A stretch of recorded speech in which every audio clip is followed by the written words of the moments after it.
Sejam todos muito bem-vindos a mais uma conversa aqui no canal. Hoje tem um convidado muito especial e essa é uma conversa que é importante para aqueles que me acompanham há mais tempo, especialmente lá nos idos de 2017, quando eu falava muito mais sobre Bitcoin aqui no canal. E eu quero falar agora sobre investimentos em geral, sobre Bitcoin, algumas polêmicas também que surgiram nas redes sociais. Para quem me acompanha no Twitter, sabe que eu sou bastante ativo por lá e, como costuma ser usual no Twitter, polêmica é uma constante.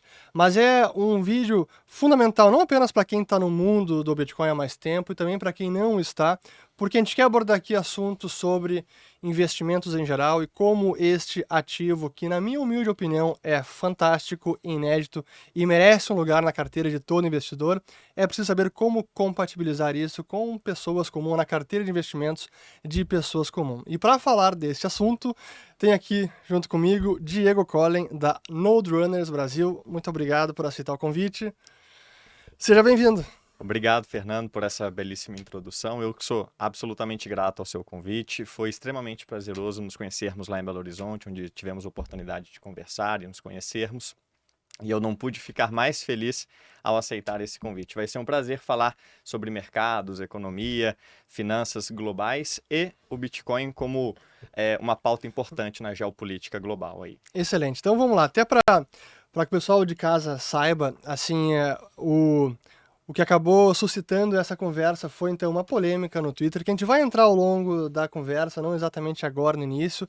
Os assuntos acabam se entrelaçando, então faz parte disso, mas é para ser realmente um bate-papo. Então eu sei que Diego recebeu muita pergunta no Twitter, né? Você fez uma thread lá pedindo que o pessoal trouxesse dúvidas, questionamentos, enfim.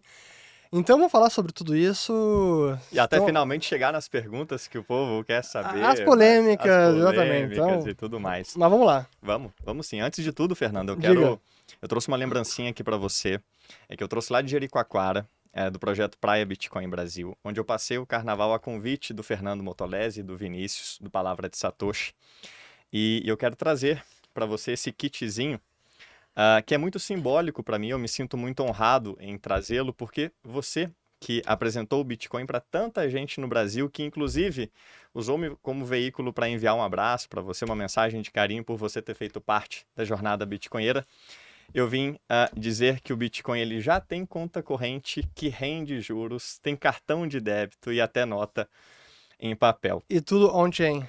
E tudo on e off-chain, nessa solução conjunta entre a primeira e a segunda camada. Então, esse kit tem a nota em papel, tem um cartão demais, de cara. débito que você pode usar, inclusive sem internet, para fazer transações pela Lightning. É uma coisa incrível, que inclusive já é o dia a dia de Jericoacoara, que replica o experimento lá de El Salvador. Então, as crianças lá da escola todos os dias usam esse cartão para comprar frutas com 10 satoshis na Lightning. Então, elas usam o Bitcoin como se fosse uma espécie de Pix. O pagamento é praticamente instantâneo, virtualmente gratuito e absolutamente privado. E pode ocorrer até sem internet. Então, nessa economia circular, nascendo lá em Jericoacoara, eu trouxe para você um pouquinho do que é o futuro do Bitcoin aí. Pô, muito obrigado demais. E eu vou, depois, aqui quando a gente acabar de gravar, você vai me explicar exatamente como é que funciona. Se Deus quiser. Mas fico honrado pelo presente. E até para quem não sabe, quem não é desse mundo, né? Bitcoin, on-chain, off-chain, significa as transações que ocorrem na rede, e off-chain, na Lightning Network, é a rede relâmpago, que a gente vai falar sobre isso, que tem a ver também com taxas de juros e investimentos. Sim. Mas realmente, muito obrigado, fico honrado pelo presente. Obrigadão. Que legal. Mas vamos lá. Então, você tem várias perguntas, vários assuntos pra gente abordar, mas importante até porque recentemente eu entrei numa polêmica com a comunidade do Bitcoin, o pessoal mais raiz, os maximalistas. Até a gente vai voltar a essa definição de maximalistas. Mas você também entrou em polêmica com o mercado financeiro. E hoje é engraçado que eu represento o mercado financeiro. Eu sou Faria Limer aqui, né? O pessoal disse que eu sou Faria Limer agora. Mas enfim, então vamos lá. E estamos aqui na Faria Lima, Porto Alegrense, inclusive. Né? Exato. Só faltou o coletinho. Eu tenho aqui depois eu vou dar um pra você. Tá. Mas vamos lá, perguntas então e assuntos pra gente começar. Bom, olha só, Fernando, eu queria começar com uma mensagem que é simbólica e fazer a introdução à primeira polêmica que foi entre o mercado financeiro, moeda estatal, dinheiro privado e taxa de juros. Você apresentou o Bitcoin para o mercado de capitais no Brasil e fez um papel importantíssimo ao introduzir um ativo que tem uma relevância geopolítica global. E eu acho que você vai ter um papel importantíssimo ao apresentar o mercado de capitais do Bitcoin para o mercado de capitais tradicional. O Bitcoin, que é um dinheiro privado, já conhece o livre mercado e um mercado de Bitcoins surgiu e a ele nós damos o nome de Lightning, que nada mais é um mercado que tem oferta e demanda e que dessa oferta e demanda nativas para transações em Bitcoin emerge uma curva de juros com a sua taxa básica e taxas de maior duration ao longo da curva. Isso, aliás, Fernando, foi uma das coisas que me trouxe do mercado financeiro para o Bitcoin. Esse foi o meu caminho. Eu vim de outros tokens, então eu tinha conta na XP, eu tinha ações, tinha conta em dólar, tinha fundos imobiliários, tinha tudo que você pudesse imaginar. E quando eu olhava para o Bitcoin, me faltava essa referência. Esse mercado de capitais, taxa de juro, duration da curva, oferta e demanda de um capital que eu já entendia que era um capital privado, mas eu entendia como imaturo. A Lightning me fez ver que é o amadurecimento do Bitcoin para o uso na sociedade, numa dinâmica onde o mercado de capitais atende a quem precisa. E você, ao atender quem está precisando em Jericoacoara, pode ganhar por isso ao ganhar em Bitcoins, sem perder a custódia dos ativos. Então, um convite que eu faço abrindo esse podcast é que sejamos a referência do mercado de capitais nativo do Bitcoin para o mercado de capitais tradicional. E essa foi a polêmica na qual eu me envolvi.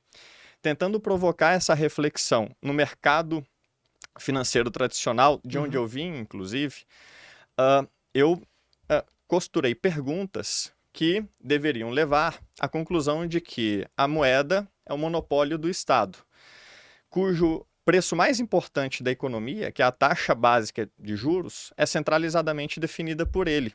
E nós podemos concluir que preço deve emergir do livre mercado, do livre atuar das forças de mercado. Sim. Isso sempre foi muito rico para mim.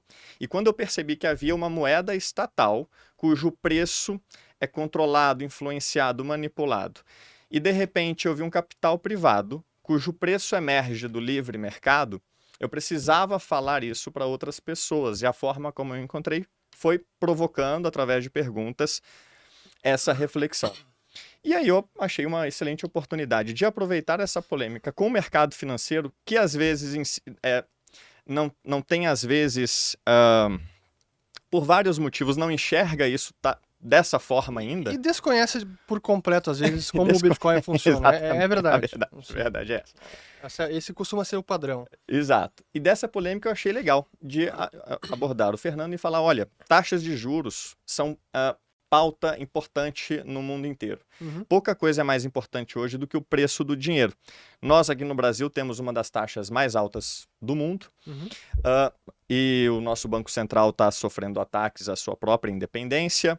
Lá nos Estados Unidos, a subida mais rápida da história quebrou absolutamente tudo, evaporou em perdas não realizadas 91% do colchão de liquidez dos bancos. E deu início ao que a gente chama de um controle da curva de juros disfarçado. O governo americano basicamente resolveu cobrir 4,4 trilhões de títulos públicos na tesouraria dos bancos.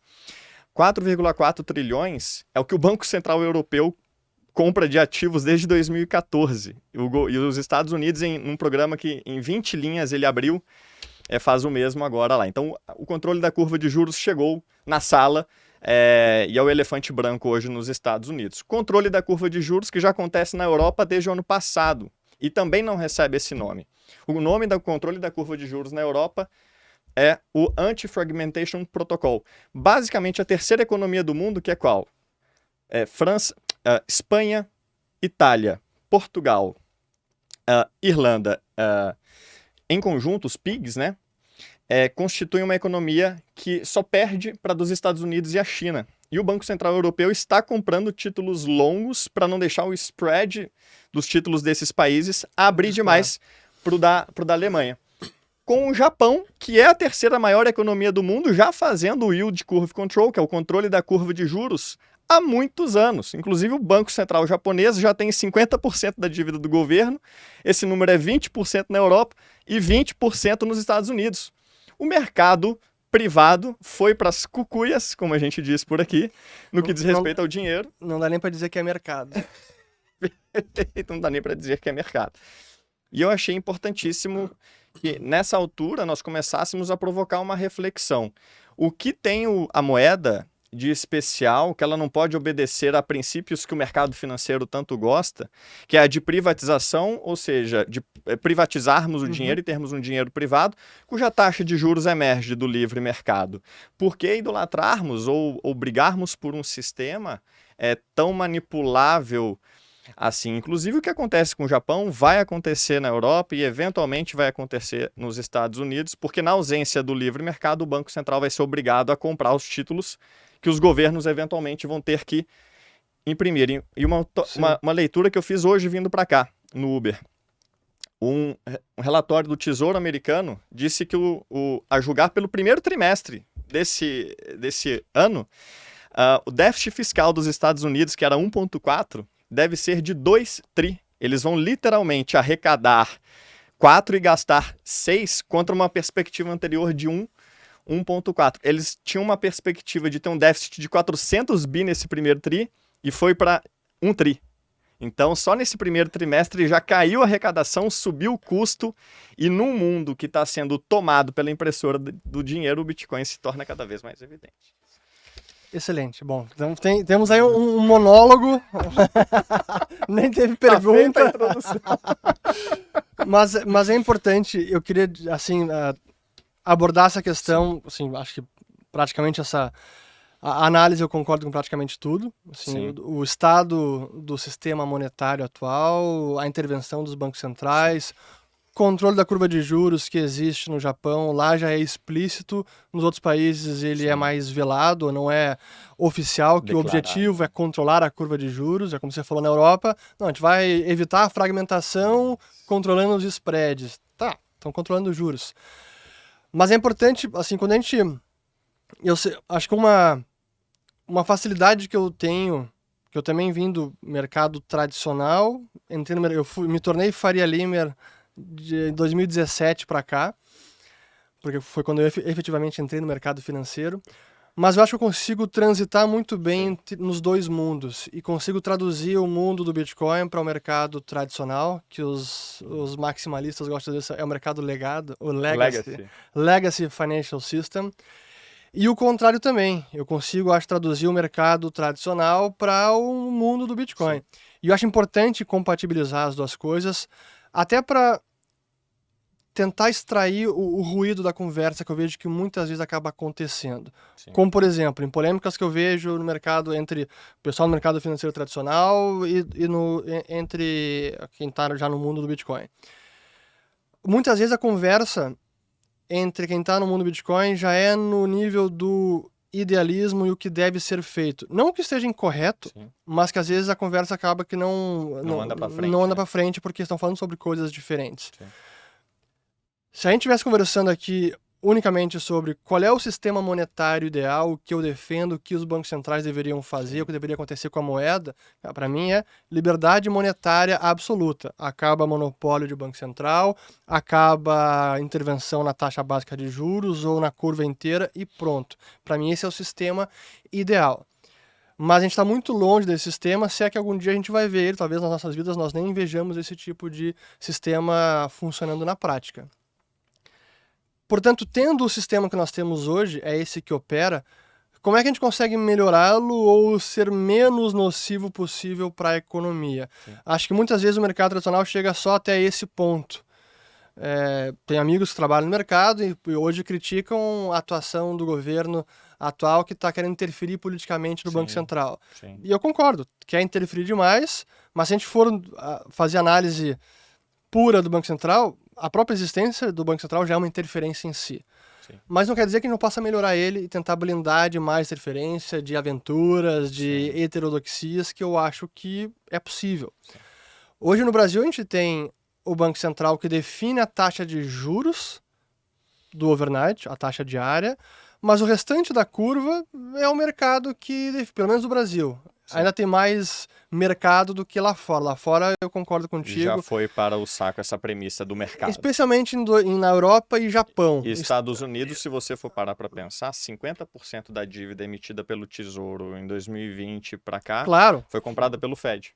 Total. Não tem como a gente negar que isso é um impacto no preço. Dizer, não tem interferência nenhuma no preço do título. Não, tem uma interferência brutal. Sim. Se o Fed não tivesse comprado tudo isso de título, a taxa de juros do Tesouro Americano possivelmente estaria bem nas alturas. Bem nas alturas. É uma demanda que ele cria artificialmente do nada, porque ele tem o poder de criar moeda. Sim.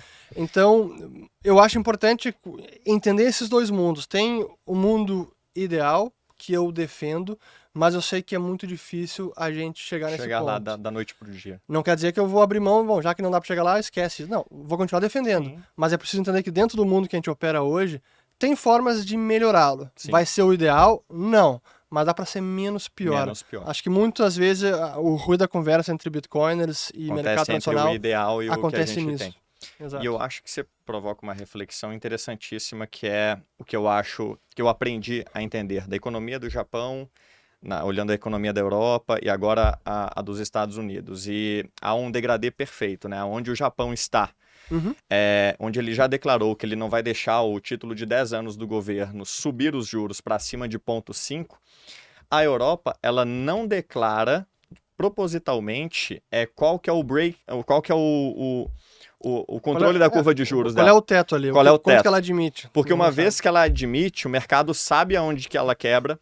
Então, a coisa está vai testá-lo, vai testar o Banco Central Europeu. Exatamente. O Banco Central Europeu já está na berlinda e, eventualmente, de forma mais lenta e mais sorrateira, os Estados Unidos começam a colocar um price floor, um piso no valor dos títulos deles. Ou seja, os títulos já foram para o saco, mas são um título que vale 6 a mercado, já é usado como se valesse 10 no BTFP. O que esses governos estão fazendo, e de acordo com o que o Fernando está falando, eles podem ou salvar as suas respectivas economias e mantê-las funcionando sem um cataclisma deflacionário, calote para todos os lados, ou eles salvam as suas moedas.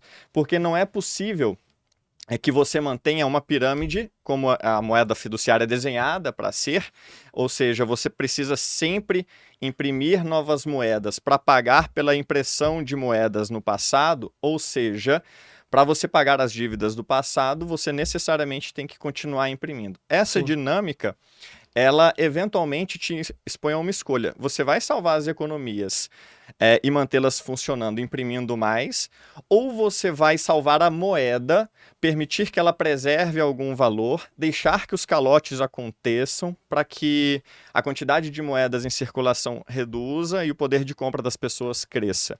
E historicamente a gente sabe, as pessoas, por uma série de coisas, posicionamento político, força política, optam por, olha, vamos salvar a economia porque talvez uma inflação alta seja mais tolerável do que dinheiro nenhum.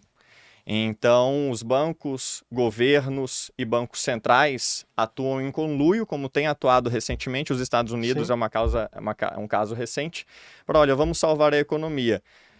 Quem vai bancar isso? A moeda. E os poupadores naquela moeda. E, eventualmente, essa impressão de moedas retira de poupadores e usuários daquela moeda para financiar quem tem dívidas naquela moeda que não podem ser pagas a não ser pela impressora de dinheiro. Principalmente, leia-se governos. Leia-se governos. Que são os mais endividados. Mas esse é um ponto importante até para tentar também trazer todo mundo aqui para a nossa conversa. O que a gente está falando aqui ainda é sobre taxa de juros, influência nos mercados, no valor dos títulos, e isso é importante para quem está construindo patrimônio, para quem tem investimentos, onde investir, porque muitas vezes, a gente vai chegar, no longo da conversa a gente vai chegar nesse ponto, muitas vezes o pessoal estritamente Bitcoin, ou quase 100% Bitcoin, defende que por esse estado de coisas não dá para a gente investir em nada além do Bitcoin. Eu discordo. Assim, gente que pensa assim. Há gente que pensa assim. Eu discordo e a gente vai entrar mais a fundo nisso. Mas eu queria estressar o ponto que essa análise tem a ver com o que eu chamo, vários analistas, investidores, de repressão financeira, onde os bancos centrais buscam controlar as taxas de juros, não apenas a básica, mas como a gente falou, A a curva curva inteira. toda. E como controla a curva toda, ou como influencia a curva toda, que serve como baliza para o restante do mercado, puxa todas as taxas de juros. Aí vai, a taxa de juros do Tesouro é suprimida ou reprimida, isso também vai impactando taxa de juros de bonde corporativo, grau de investimento, dívida especulativa, imobiliário, tudo. É um impacto em todo o mercado. Mas esse é o dilema que os bancos centrais têm agora, porque eles estão tentando os dois mandatos ao mesmo tempo. Preservar a moeda, ou o que pode do poder de compra da moeda, e ao mesmo tempo evitar uma quebradeira generalizada, porque taxa de juros aumentando com essa intensidade e nessa rapidez, quebra o sistema. É o que você mencionou antes dos os prejuízos não realizados no balanço dos bancos. Eu venho chamando atenção para isso há algum tempo, falei até numa palestra em 2019 no Instituto Mises Brasil, como esse dado de prejuízo não realizado no balanço dos bancos, ele iria disparar num cenário de aumento de juros, e que esse era o motivo que os bancos centrais não iam permitir os juros aumentarem. Só que entrou 2020, 2021, aquela impressão de dinheiro, pacote monetário, pacote fiscal, pandemia, cheque pelo correio, inflação disparou. Sim. E ele não podia simplesmente, opa, com essa inflação nesse patamar eu preciso fazer alguma coisa, eu tenho que subir taxa de juros, que é a única ferramenta que ele conhece para combater a inflação. E combater a inflação é uma forma de preservar o poder da moeda ou evitar que o poder de compra da moeda caia absurdamente. Sim. E é um ponto que eu preciso trazer, que eu acho que alguns bitcoiners talvez não entendam por completo, e até talvez gente do mercado financeiro tradicional, é que é muito difícil, se não quase impossível, acontecer uma hiperinflação apenas pelo sistema bancário. O que muitos analistas, o Peter Schiff é um deles que vinha falando no passado, a hiperinflação vai acontecer nos Estados Unidos, o dólar vai colapsar. Mesmo que o Banco Central americano imprima o que imprimiu, desvaloriza a moeda, desvaloriza. Mas hiperinflação, que é dizimar o poder de compra da moeda, é quase impossível. Do dólar, é quase impossível. Ou melhor, é quase impossível o sistema bancário fazer isso. Porque o sistema bancário ele não cria dinheiro como cria o Fed sem limite. O Fed consegue criar dinheiro sem limite. Sim. O sistema bancário não consegue. Porque ele cria dinheiro emprestando para famílias, emprestando para empresas. Então tem um limite pelo qual o banco não consegue ultrapassar. Sim. Mas o Banco Central consegue. O Banco Central consegue. Mas eu não vejo hoje o Banco Central querendo acelerar dessa maneira, não o Fed. Então, eles não querem destruir o dólar, mas também não querem tornar um novo padrão ouro. Sim. E é nesse dilema que a gente está vivendo hoje, e é nesse paradigma que a gente precisa investir o patrimônio. Sim. Inclusive, tu trouxe um ponto legal. O Fed e os bitcoiners que argumentam essa tese, obviamente eu sou muito exposto a ela, porque por ser um bitcoinheiro envolvido com isso, dedicado a isso, acabo entendendo a linha de raciocínio, é que o Fed, eventualmente, ele pode não ter saída. Quais são os maiores demandantes da dívida americana? Por que que o Fed consegue ter uma dívida PIB de 130%, gastar 2 tri por ano a mais do que governo americano. Governo americano, perdão. Porque ele consegue exportar a inflação. Tem gente ao redor do mundo, ou teve gente ao redor do mundo comprando, né? Os 3 maiores possuidores, China, Japão e Arábia Saudita. São os 3 que se tornaram vendedores líquidos recentemente por motivos diferentes. Né? O Japão, ele, por estar muito avançado no controle da curva de juros, o iene dele sendo impresso como nunca, ele começou a vender títulos americanos, e ele é o maior possuidor de títulos da dívida do governo americano. Então, se ele começa a vender, não há o que o Fed possa fazer. A China quer ver basicamente o circo pegar fogo e mantém os Estados Unidos numa espécie de forca, porque se ela resolve vender a quantidade de títulos do governo que ela tem, e o pico de posse dos títulos de dívida do governo americano foi em 2010, da China. Sim, as reservas internacionais. Exato, das reservas internacionais. E a Arábia Saudita basicamente começa a se dar conta que ela é um país rico em recurso e tem aceitado uma nota de $100 que para os Estados Unidos custa 17 centavos de dólar para imprimir. Então ela Até menos. Considerar o eletrônico é custo praticamente custo zero. praticamente zero. Esse número, inclusive, tirei de uma declaração do ministro exterior chinês. Ele falou assim, olha, os Estados Unidos exploram a riqueza do mundo ao gastar 17 centavos para imprimir uma nota de 100, que a gente aqui do outro lado do mundo tem que gastar $100 de produto e serviço. Somos obrigados a comprar, a aceitar esse dinheiro. Somos obrigados a aceitar. Então, os bitcoinheiros, eles apontam, olha, os Estados Unidos, apesar de terem tido um palco global para exportar a inflação, de repente quem estava importando-a já não a quer mais. E se esses 3 países, que são os maiores possuidores, eventualmente quiserem vender, ou para proteger a moeda, ou para forçar uma inflação nos Estados Unidos, e há motivos para acreditar de que isso pode ser em conluio, né? Então a OPEP anunciou o corte de 1,5 milhões de barris por dia. Só a Rússia vai cortar 500 mil. Parece haver uma construção no mundo que divide o mundo em 2. Entre países que se deram conta de que quem é resource rich, países ricos em recursos naturais, BRICS e a Ásia sendo puxados pela China, contra uma região do mundo que não é tão rica em recursos, mas está absolutamente presa numa espiral de dívida da morte, que não pode ser paga a não ser imprimindo grana, que é Estados Unidos e Europa. Então o mundo começa a se recortar entre quem tem dívida para pagar e quem tem recurso para vender. E eventualmente quem tem recurso para vender não vai aceitar moeda papel impressa do nada e vai inclusive tentar trocar as reservas que tem nessa porcaria por outras coisas. E essa é uma das grandes pautas, assim.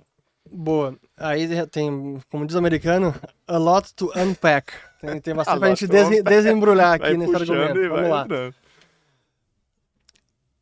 A questão primeiro, sobre deixa eu ir pro final a conclusão do que eu ia falar, Sim. que é, os riscos esses são reais. O dólar perdeu o status de reserva, é real, mas para ainda está muito distante no tempo. A moeda americana desvalorizar é real, mas está muito distante no tempo. Ter calote do tesouro americano é real, mas para ainda está distante no tempo. Porém, como são riscos, eles precisam ser mitigados. Então, para quem investe o patrimônio, precisa ver como é que considera isso. Como é que eu consigo minimizar esses riscos. Sim. É Bitcoin, é ouro, é imóvel. Tem várias, a gente vai entrar nos imóveis ainda. Tem várias formas de mitigar esse risco. E eu não desconheço esses riscos, que os Bitcoiners muito bem elencam. Agora, eu volto para o início da argumentação sobre China, Arábia Saudita e Japão. Eles têm poder, mas não têm sobre os Estados Unidos quando eles entesouram ou encarteiram a dívida americana. Porque não é apenas uma questão de quero financiar os Estados Unidos, quero financiar o déficit americano porque eu gosto. Tem a ver também com o sistema monetário que a gente herdou nos últimos anos, nos últimos 50, ou desde a Segunda Guerra Mundial. E para mim esse é o grande feito do dólar, e que desfazer esse sistema é muito difícil. O que vai substituí-lo, eu não sei. Não vai durar para sempre? Não vai. Mas hoje, em termos das outras moedas, eu não vejo nenhuma séria concorrente. Não é nem euro, nem iene, e nem mesmo o yuan chinês, e muito menos a Arábia Saudita e os países do Golfo, que atrelam suas moedas ao dólar americano. E talvez não seja nem estatal. E talvez o próximo seja nem estatal. Pode ser ouro, talvez, acho que não. Vai ser o Bitcoin. É possível, mas no curto prazo, ou pelo menos nos próximos 10 anos, eu acho difícil isso acontecer Sim. na prática. Para mim, a possibilidade teórica, sim, existe. Sim. Mas dado que esse é o sistema, realmente sair desse sistema é muito difícil. Sim. E hoje o dólar é a moeda do planeta. Tudo é precificado em dólar, a taxa de juros americana é a baliza de tudo, até mesmo para a taxa de juros do Bitcoin é a taxa em dólar. Impacta tudo. Então, realmente, a gente conseguir se desfazer disso, o dólar vai deixar de ser unidade de conta, é um processo, não é um evento cataclismo que da noite para o dia vira a chave, agora não, mas o dólar é o yuan ou é o Bitcoin. Não vai ser assim, é um processo. Sim. E enquanto esse processo está se desenrolando, não tem como a gente fugir dele. Sim. Então, a gente pode mitigar, tem formas de tentar se defender, se preparar, tentar ao máximo evitar ou se tentar se blindar da repressão financeira, porque ela é real. Sim. O pessoal fala muito, com razão, os bitcoinheiros, da taxa de juros negativa. E que, de fato, se a gente olhar a taxa de juros, seja ex-post, que é a taxa de juros nominal menos a inflação passada, ou a taxa de juros olhando para frente com a inflação projetada, estimada, é negativa. Pega tesouro americano, praticamente toda a curva, ou títulos de grau de investimento corporativo, quase todos vão dar negativo. Juro nominal menos inflação. Então, juro real é negativo. Mas o que se faz diante disso? Sim. Acho que para mim essa é uma grande questão que eu começo a entrar na polêmica com os bitcoinheiros, de divergência, o que fazer? Sim. Porque eu não acho que a solução seja, bom, vou colocar tudo em Bitcoin. Porque também entra em outros riscos que não estão completamente dominados, não são completamente conhecidos e não se pode mitigar por completo. Sim. Então, vou colocar 100% em Bitcoin. Sim. Para muita gente é muito arriscado. Acho que Concordo com você. E talvez já entrando um pouco na polêmica, mas sim, eu queria deixar um pouco mais pro final, mas é difícil de não entrar na polêmica. Não, por favor, fique à vontade. Eu vejo às vezes com muito receio como essas recomendações são passadas em rede social, em vídeos, por gente influente, o Michael Saylor, que é um muito influente, como se fossem recomendações aplicáveis por todo mundo, Pra todo mundo, né? a qualquer momento, em qualquer lugar. E não são. O que o Michael Saylor consegue fazer com a MicroStrategy, de se alavancar, emitir dívida, investir em Bitcoin, deixar lá no seu balanço Pode não e a ser perder de replicável vista, para você. é replicável por pouquíssimas pessoas. Ele tem uma empresa com um bom modelo de negócio, geradora de caixa. Ele conseguiu se alavancar com juros baixíssimos, coisa que agora não consegue. Sim. Eu não lembro do perfil da dívida lá, todas as nuances Também não. se tem um juro pós-fixado ou não, se vai ter algum gatilho, juro disparo, não sei. Mas acho que ele consegue carregar essa dívida por um bom tempo sem se preocupar e sem ter que vender os bitcoins que ele tem no balanço. Exato. Mas essa é uma estratégia que parece fazer sentido, mas que não é aplicável por muita gente, ou por quase ninguém. Sim. E recomendar esse tipo de estratégia como se fosse algo trivial e sem risco, que todo mundo pode fazer, que é o mais correto, sensato, que vai proteger você, eu vejo com muito receio, porque não é assim. Não, e deve ser vista com receio, porque uma coisa eu aprendi no mercado, inclusive numa casa de análise cuja admiração a gente compartilha, que tudo que você precisa está no preço spot. Então, de nenhuma forma, comece alavancando nesse jogo e nem use essa ferramenta com trivialidade. A alavancagem, ela pode te tirar do jogo. O preço do Bitcoin, ou o que o Bitcoin oferece, quando em autocustódia, é tudo o que você precisa para ele entregar o valor que ele pode entregar.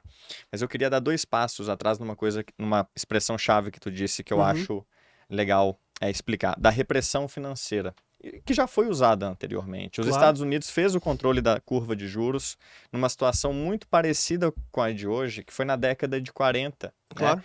Ele está tão endividado hoje, na verdade, mais do que... Lá era explícito. Lá era por decreto, era tabelado o teto de juros do rendimento de 3 meses, então realmente isso aconteceu. Na década de 40, uma forma de monetizar a dívida, ou seja, você imprime mais moedas do que você paga e aos poucos a sua dívida se torna menor em proporção, ou seja, você diminui o percentual da sua dívida em relação ao seu PIB, porque você imprime uma quantidade de moedas, remunera uma quantidade menor disso.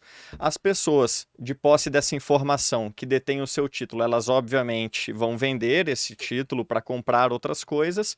É quando os Estados Unidos o Fed compra para não deixar os juros subirem. O que muda muito de hoje para a década de 40 é o que a Christine Lagarde do Banco Central Europeu chama de se há um escape, ele vai ser usado. E hoje a gente tem um escape cujo nome é o Bitcoin. Hoje as pessoas, elas 100%.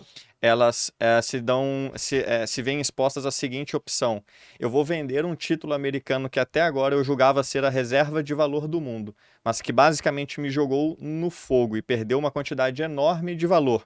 E me expôs a 2 situações: ou eu reconheço a perda, ou eu perco o poder de compra através da repressão financeira e vou para um outro país que pode fazer absolutamente a mesma coisa. A China está com um Ponzi, gigantesco, maior do que o mercado de equities americano, que é o Ponzi do setor imobiliário dela, a Europa absolutamente quebrada, ou eu começo a comprar ativos como reserva, como o mundo sempre fez, desde que é mundo, né? Ativos que não podem ser diluídos, ativos que não podem ser confiscados.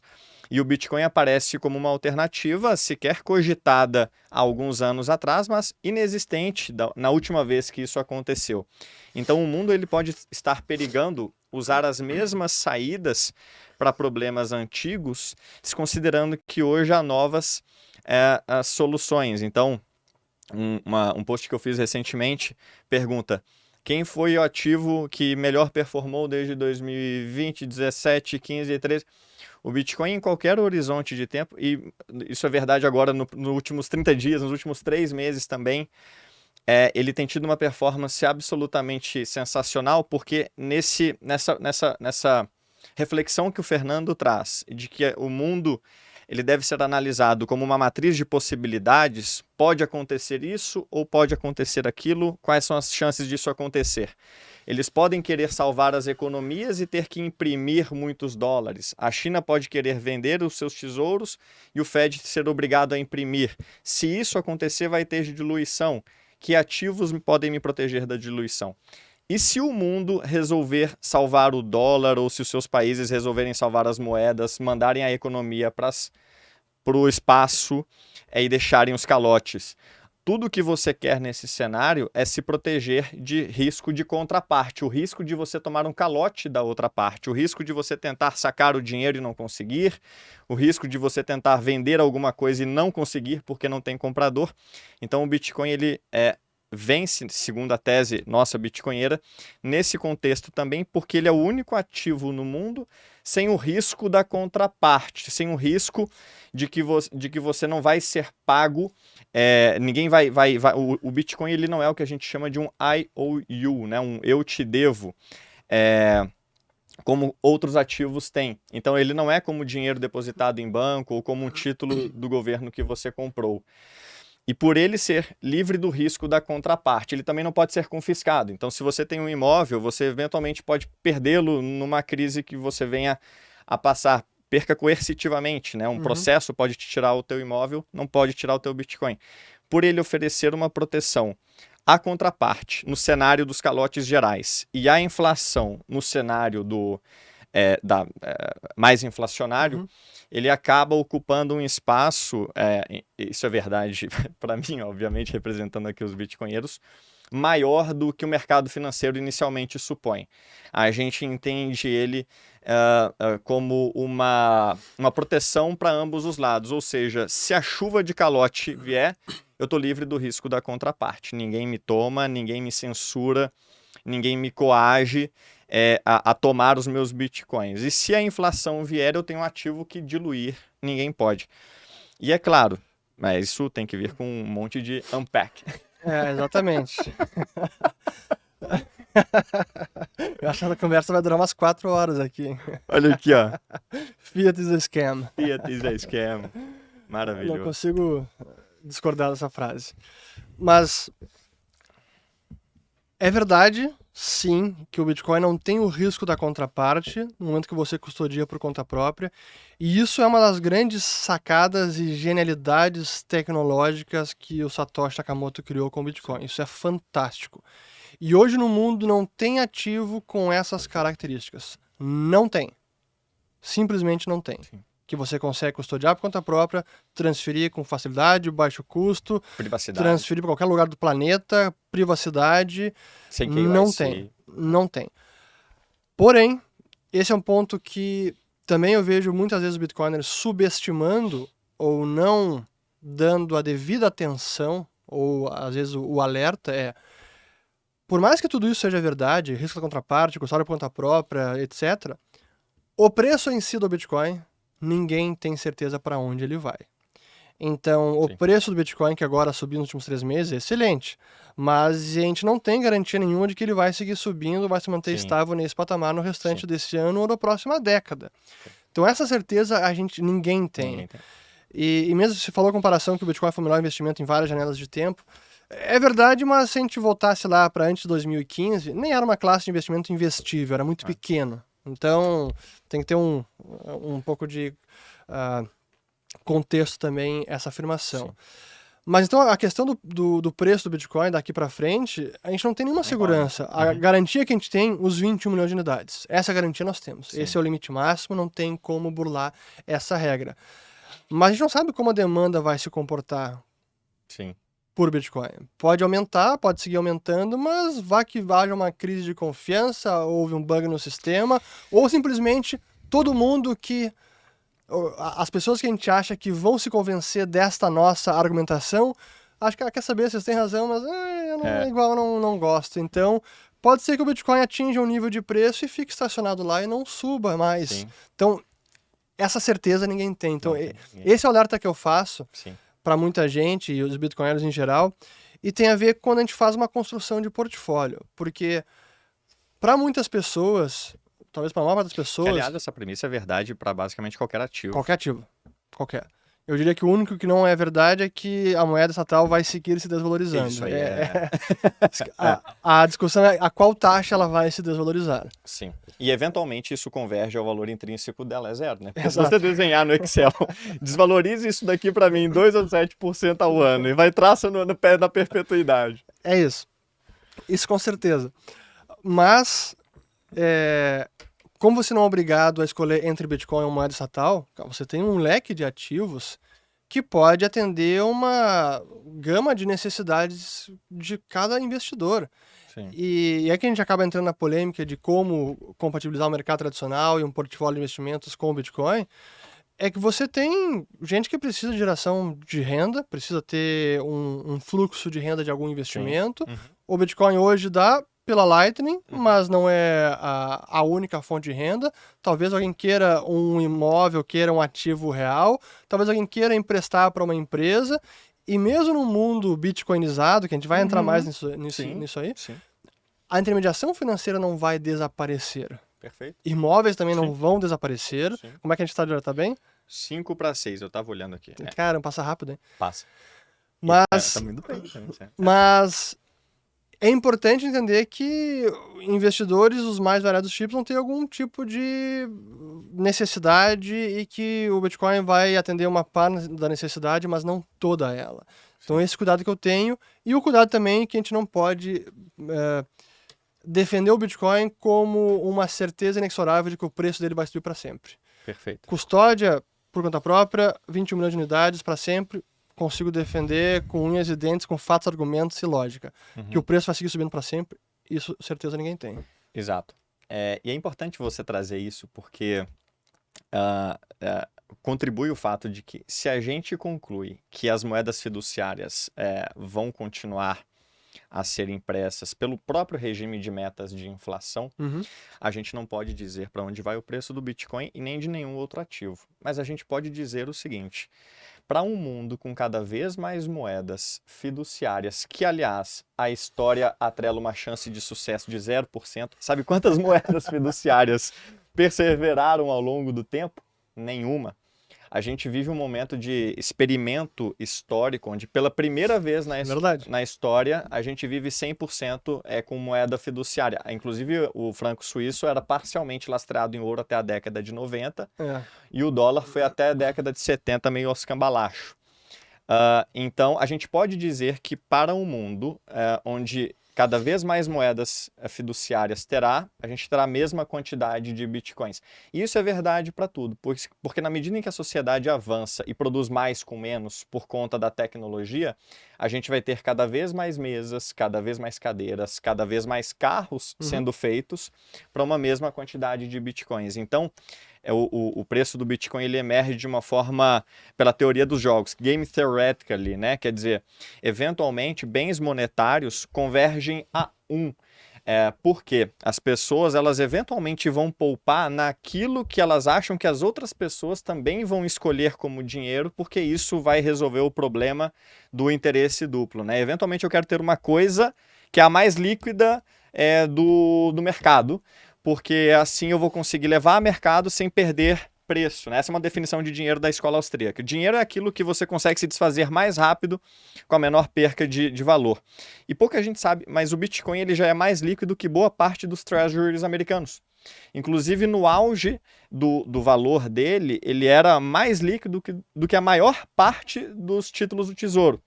Inclusive, a rede Bitcoin processou 3 vezes o PIB americano nos últimos 12 meses. Então, quando você põe que um mundo vai ser cada vez mais abundante, isso é uma coisa que a gente pode concordar. Para um Bitcoin que vai ser para sempre escasso, a tendência é de que o Bitcoin passe a valer mais coisas ou mais moedas fiduciárias. Isso tem sido verdade. Posso fazer uma parte? Claro.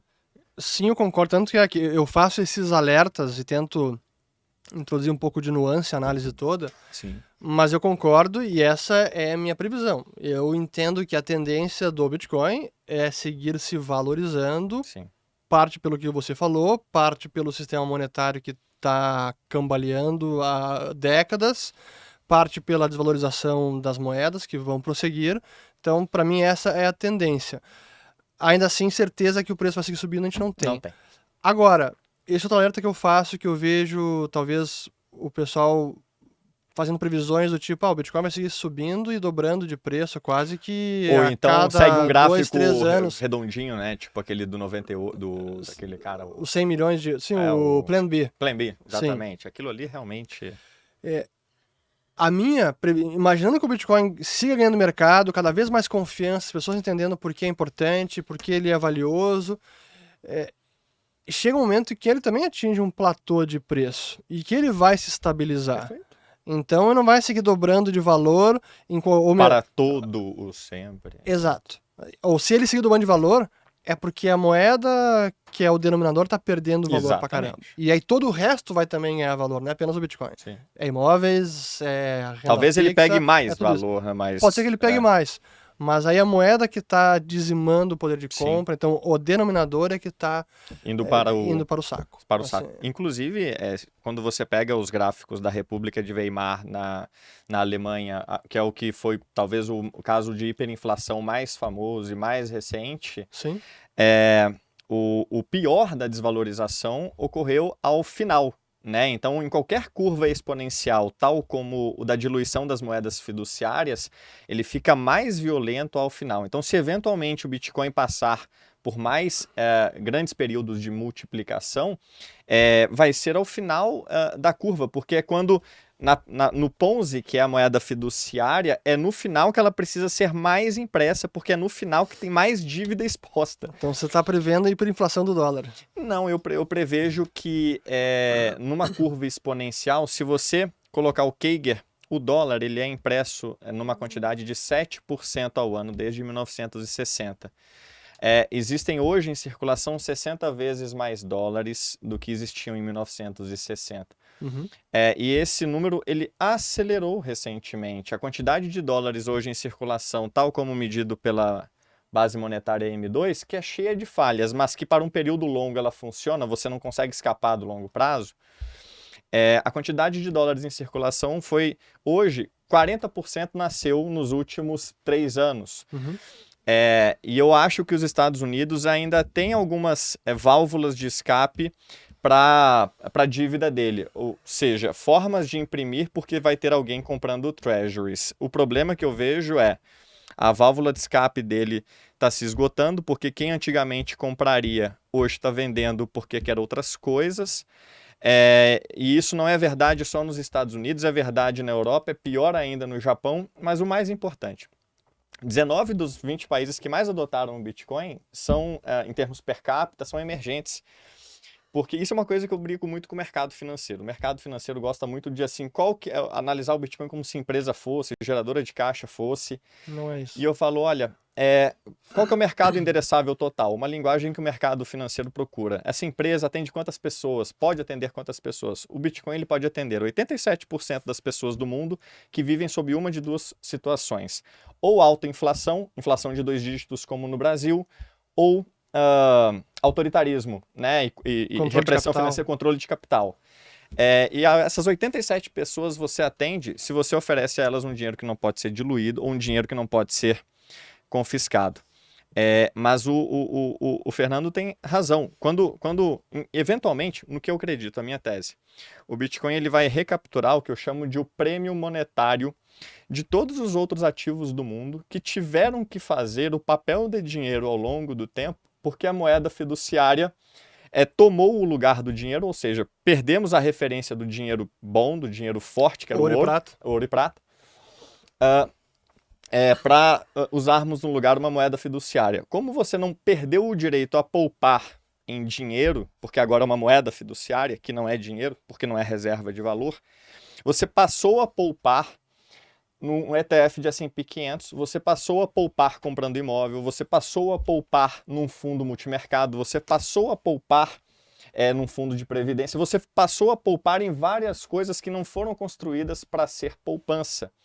Poupança sempre foi feita para ser de dinheiro forte, que, dentre as funções de dinheiro, a reserva de valor, unidade de medida e meio de troca. Então, eventualmente, surge na sociedade um dinheiro, o primeiro dinheiro construído por uma engenharia, né, tocado pela matemática, não pela política, e que eventualmente pode fazer o papel de reserva. E as pessoas começam a se dar conta de que aquilo ali é ferramenta para poupança, não o ETF do Google que ela não usa para comprar na padaria, não o imóvel que não tem liquidez ou ela não pode vender uma fração, não um fundo multimercado que você não pode vender finais de semana e precisa de 30 dias para sacar. Quem sabe o Bitcoin oferece uma característica de reserva de valor apropriada ao dinheiro, e há várias contas no mercado, essa é uma tese muito difundida, mas o número para você levar para casa o mundo tem 900 trilhões em ativos. Se você somar o real estate com o equities globais, com dívidas globais, e se o Bitcoin capturar 2% disso, a moeda vai para algo como 2 ou 4 milhões de dólares. Um BTC. Um BTC, um Bitcoin. Isso significa 2%. Então, há uma tese razoável de que muitas coisas, imóveis, ações, ETFs, valem mais do que deveriam valer porque se tornaram ferramenta de poupança, mas são inadequadas para isso, por várias questões, né, regulatórias e tudo mais. E se o Bitcoin capturar esse excesso, porque o que é o excesso? Uma ação deveria valer tanto porque ela tem um preço-lucro, ela paga um dividendo. Ela acaba tendo um prêmio porque, além do que ela vale, eu uso-a como poupança. Eu não tenho mais aonde pôr porque eu não tenho um dinheiro bom. Eu vou botar nela. Se o Bitcoin recapturar 2% disso, o potencial é bem interessante. Vamos agora para a terceira hora do programa. Vamos lá.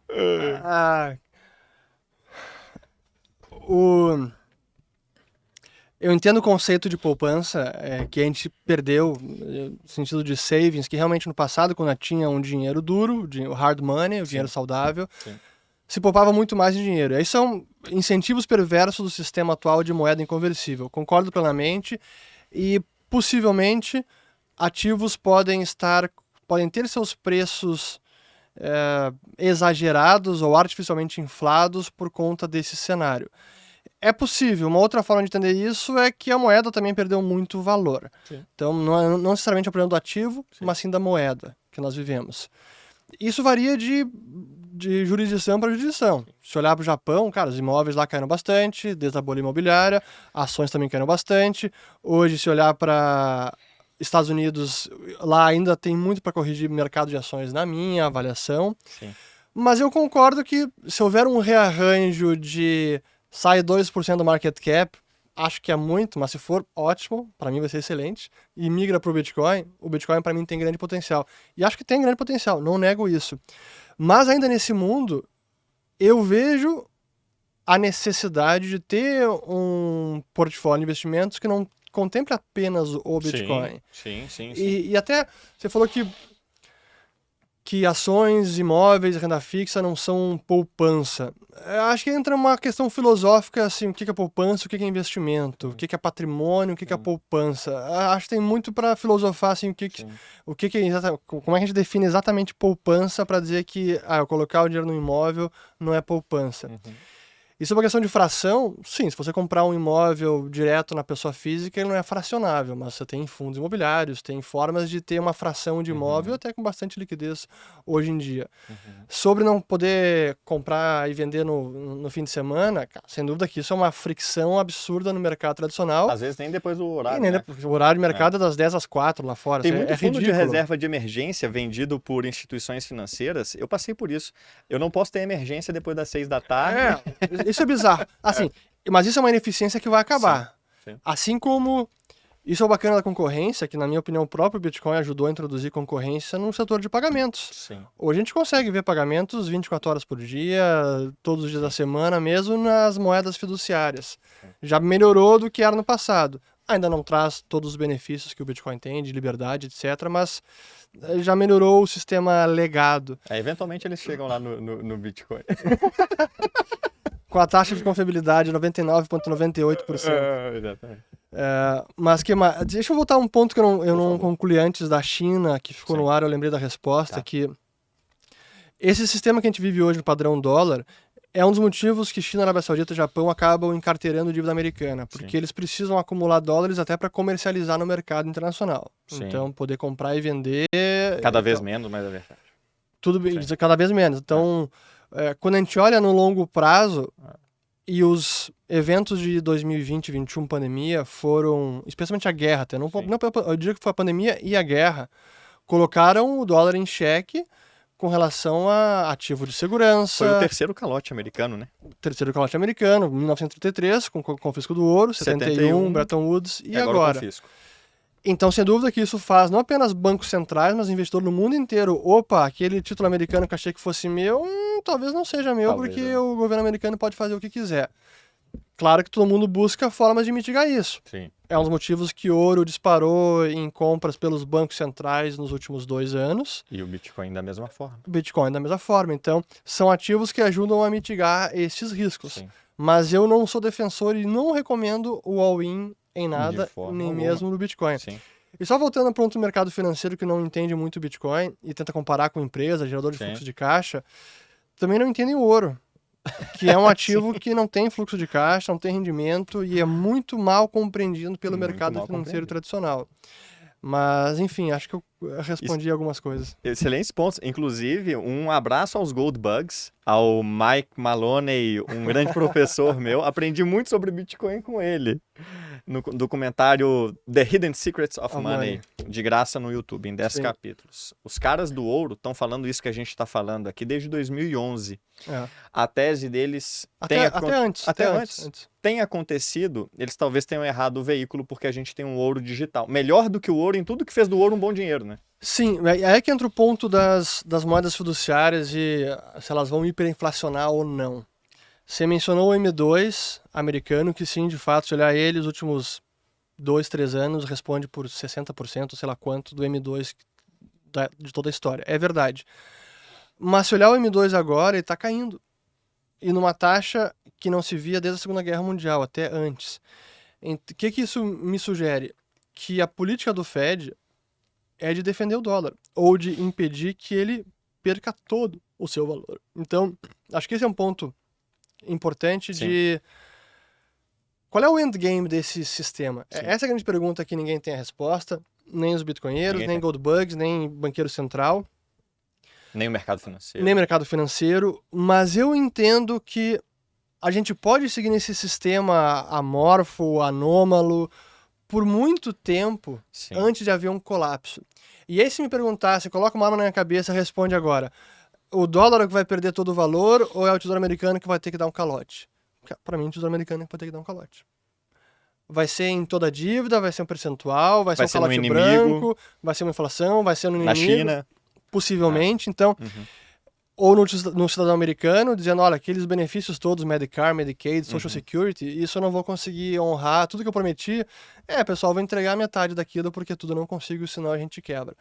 Algum tipo de calote vai acontecer. E eu acho que é mais provável esse cenário, um calote, um desconto na dívida americana, do que o dólar perder cada vez mais valor, correndo o risco de hiperinflacionar. Sim.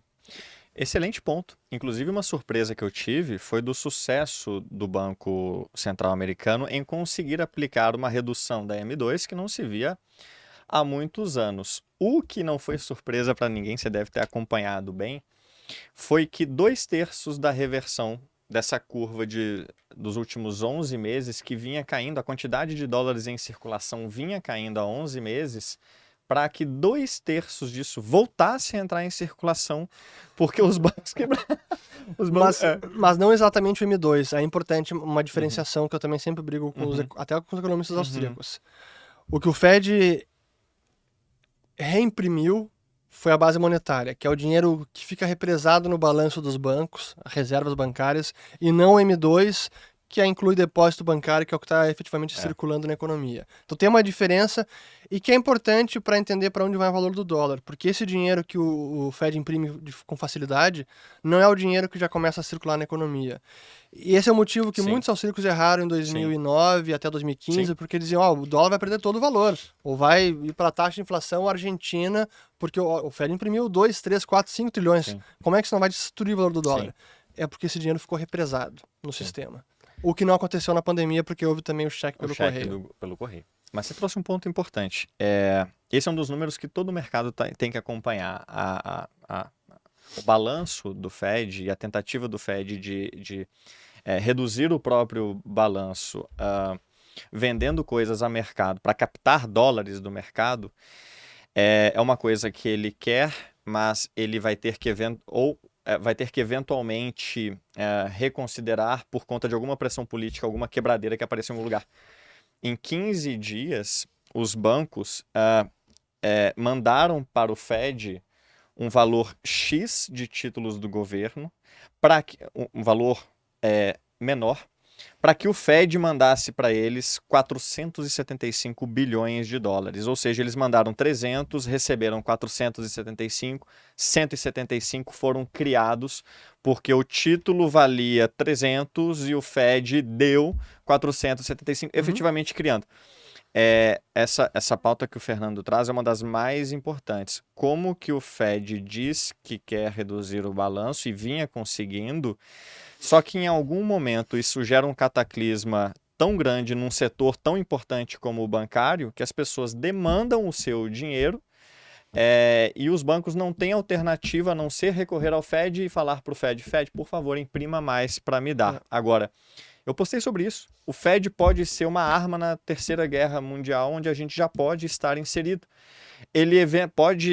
Você pode recortar o mundo de várias formas. Uma delas se você quer posicionar o mundo entre quem tem dólares e quem não tem, o Fed pode ser uma arma onde, subindo os juros e deixando os calotes prevalecerem, ele tem o poder de assassinar, digamos assim, boa parte do mercado financeiro global, economias ao redor do mundo e etc.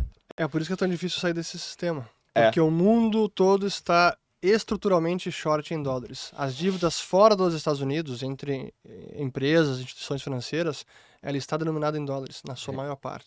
Então é difícil sair desse sistema. Mas a gente já está com quase 1h30 e nem entramos na polêmica. Dos outros ativos, né? Deixa eu entrar na polêmica que surgiu no Twitter, que é importante. Até, primeiro, assim, para estar no Twitter precisa ter muito estômago, muita tranquilidade, sanidade mental e um soco inglês. O soco inglês. Mas, honestamente, eu prefiro ter um escudo e não um soco inglês. Eu também tô desse time. Porque senão, cara, não gera debate. Só gera briga, treta, conversa cruzada. E a maneira que eu busco me comportar, seja no Twitter, no YouTube, etc., aqui nessa conversa contigo, com outras pessoas sempre, é imaginar que eu tô numa conversa, num almoço de família, num sábado, num domingo, conversando sobre os assuntos, explicando sobre o Bitcoin, ou a crise americana, ou o que está acontecendo no mundo, não importa. Mas eu preciso tentar convencer ou argumentar de forma tranquila, porque senão é gritaria, descamba no fim, vai sair na porrada. E ninguém aprende nada. E assim que eu busco me comportar no Twitter também. Claro que às vezes a gente acaba sucumbindo à tentação e tem que se controlar. Às vezes posta uma coisa equivocadamente, ninguém é de ferro. E no caso específico que aconteceu agora foi sobre uma postagem de do Bernardo Bitcoin, acho que é o nome É, dele. o Bernardo de Mossats. Tá. Inclusive, um abraço pra ele. Não conheço ele pessoalmente, então... Você ia adorar ele, inclusive. E até, o que aconteceu? Nem foi por causa dele, mas foi um tweet dele que eu vi fazendo uma Sim. análise sobre Bitcoin e imóveis, por que Bitcoin é superior a imóveis. Sim. Já vou entrar na análise em si, que eles estão me cobrando até hoje para eu Todo mundo quer saber. refutar com argumentos e não apenas com tweets vazios, vagos, etc. Isso. Mas vamos lá. Mas é porque é uma tendência que eu vim acompanhando. Pô, eu sou veterano nesse mercado. Pô, eu tô há quase 10 anos. Maior respeito à comunidade, eu posso te dizer que te respeita e te admira, não é de hoje. Mas realmente, assim, por mais que eu tenha tempo nesse mundo, eu não uso argumento de autoridade. Você não sabe com quem você está falando. Eu já escrevi um livro sobre isso. Foda-se, grande coisa.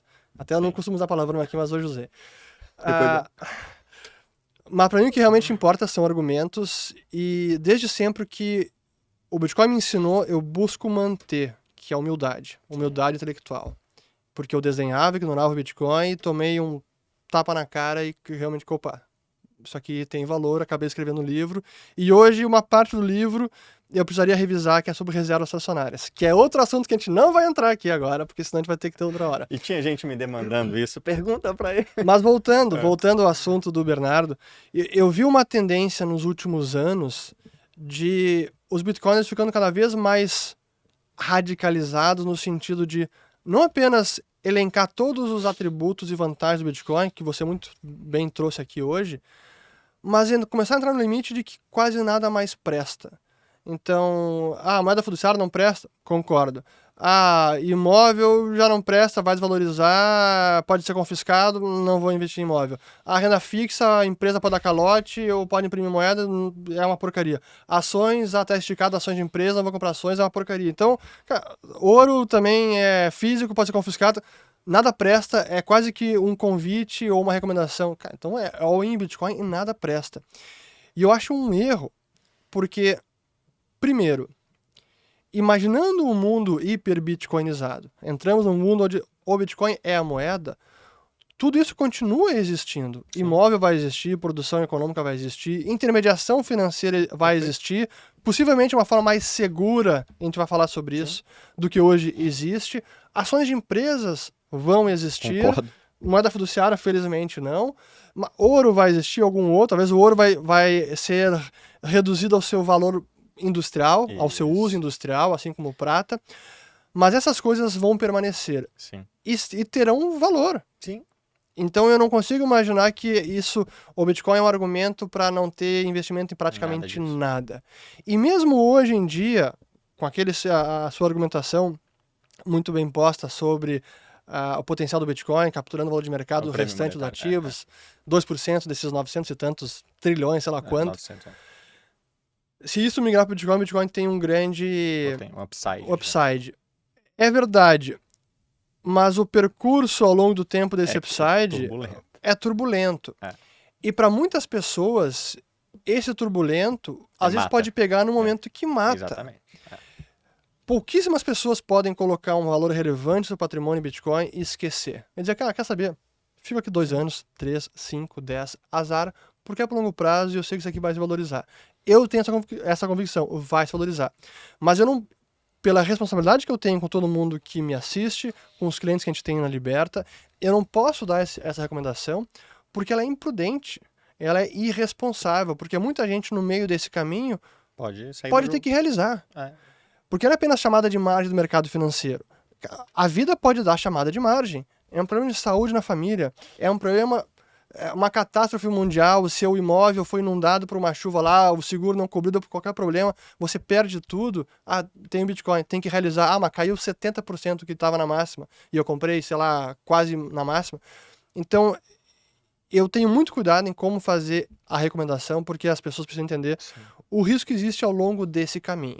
Então, para mim tem chance de valorizar muito, mas esse pode ser um caminho bem tortuoso e no meio desse caminho algumas pessoas podem se machucar e eu não quero ser a causa deste dano. Essa dor. Então eu quero ter essa responsabilidade. Entrando no específico do tweet em si, a comparação com imóveis, por que eu peguei o tweet do... Então, verificando essa tendência, que não é apenas com o Bernardo, vários outros bitcoinheiros, até lá fora, quase como nenhum ativo presta, é só Bitcoin. Tudo é ruim, só o Bitcoin. eu vi aqui, me passou o tweet na frente, eu olhei aquilo, cara, putz, pra mim mais um exemplo de algo que não tá fazendo sentido, acho que o pessoal tá levando pra um extremo que não é saudável. E na comparação em si com o imóvel que ele fez lá, uma série de argumentos que ele trouxe, um deles, por exemplo, lá, a demanda por imóvel vai cair porque a natalidade no mundo inteiro está caindo, Brasil, etc. Então vai acabar a demanda por imóvel, vai cair preço. Ok, é uma tendência de longo prazo, porém, cara, primeiro, se cai a população no mundo, cara, isso é ruim para o Bitcoin também, para qualquer ativo. A demanda pelos ativos vão cair, porque com menos pessoas produzindo e consumindo. Então também o fator demográfico que vale para imóvel também vale para o Bitcoin. Sim. Em sentido macro. Agora, comparar imóvel, que é uma classe de ativo, com o Bitcoin em si, que é um único ativo monetário, não faz sentido. Não existe um único imóvel. Existem diversos tipos de imóveis, depende da localização, depende da região, depende do país, depende do uso, é comercial, residencial, industrial. O que ele comentou lá, que você tem dinheiro para colocar no Bitcoin ou no imóvel, imaginando, sei lá, se é um imóvel vai ser 500 mil reais ou 1 milhão de reais. Ainda assim, não é uma recomendação para todo mundo. Então, me pareceu uma análise superficial que poderia ser aplicável a poucos casos. E ver esse tipo de análise sendo produzida por gente, às vezes, muito influente, que eu acho que é prejudicial até para o próprio entendimento do Bitcoin e para o convencimento das pessoas de que é um ativo valioso, que tem seu potencial, tem suas vantagens, a gente precisa entender como ele funciona. É simplesmente dizer, cara, esquece imóvel, tudo, coloca tudo no Bitcoin. E como que ele interage com o imóvel, por exemplo, né? Então, eu acho muito perigoso fazer esse tipo de recomendação e análise acho que é errada. Sim.